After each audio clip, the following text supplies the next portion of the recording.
Assalamualaikum warahmatullahi wabarakatuh. Saya Hani. Saya Sudis. Saya Haya Naila. Di sini kami akan menjelaskan tentang masa Orde Baru. Di sini saya akan menjelaskan tentang masa Orde Baru pada tahun 1966 sampai 1998. Pada tahun 1966 yaitu Super Semar. Kenapa Orde Baru 1966 Super Semar? Karena pada tahun 1906 dikeluarkan sebuah surat pemerintah dari Presiden Soekarno, karena Presiden Soeharto saat itu untuk mengambil tindakan yang dibutuhkan untuk mengamankan kondisi negara yang memang sedang dalam situasi yang kacau dan gawat. Dan pada tahun 1998 yaitu Presiden Soeharto berhenti sebagai presiden. Kenapa? Karena dianggap semasa akhir Orde Baru, karena pada tahun 1998 Presiden Soeharto dia menyatakan berhenti sebagai presiden. Maka dengan pernyataan Presiden Soeharto yang berhenti sebagai presiden, berakhirlah masa Orde Baru yang digantikan dengan masa Orde Reformasi. Dan selanjutnya yaitu salah satu faktor atau peristiwa yang terjadi pada masa akhir demokrasi adalah yang pertama, meletusnya pemberontakan yang dilakukan oleh Partai Komunis Indonesia yang dikenal sebagai peristiwa G30 PKI. Yang selanjutnya yaitu pada tahun Februari tahun 1906 muncullah Tritura. Nah, Tritura itu kita dapat melihat dari bulan Februari tahun 1966 muncullah Tritura atau 3 tuntunan rakyat, dan isi dari Tritura adalah yang pertama bubaran PKI, yang kedua pembersihan kabinet dari unsur PKI, yang ketiga yaitu turunan harga. Dan selanjutnya itu pada tanggal 11 Maret 1966 yaitu lahirnya Super Semar. Lahirnya Super Semar, surat pemerintah tersebut kemudian dikeluarkan. Terdapat 3 orang jenderal kemudian diutus oleh Presiden Soekarno untuk menyampaikan surat perintah tersebut yang kemudian dikenal dengan Super Semar.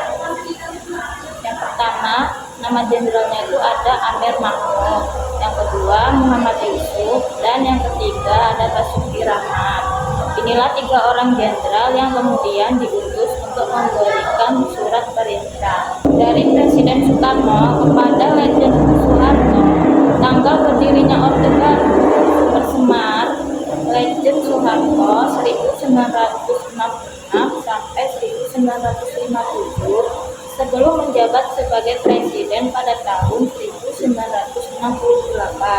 Pada 1966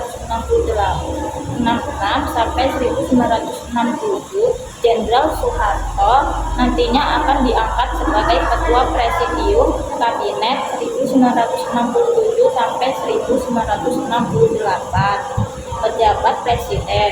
Dan selanjutnya yaitu Jenderal Soeharto kemudian ditetapkan sebagai penjabat presiden pada tahun 1968 sampai 1998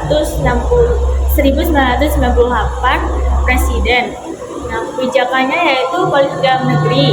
Yang pertama itu membubarkan PKI, yang kedua pelarangan ajaran dan komunisme, karena larangan ajaran komunis ini nantinya akan terdapat di dalam Tap MPRS nomor 25 tahun 1966. Yang ketiga yaitu pembentukan kabinet. Selanjutnya itu ada 2 kabinet yang berbentuk. Yang pertama Kabinet Ampera 1966 sampai 1968. Yang kedua Pembangunan tahun 1968 sampai 1998. Selanjutnya ada masa Orde Baru, kebijakan politik luar negeri di Jakarta Accord 11 Agustus 1966.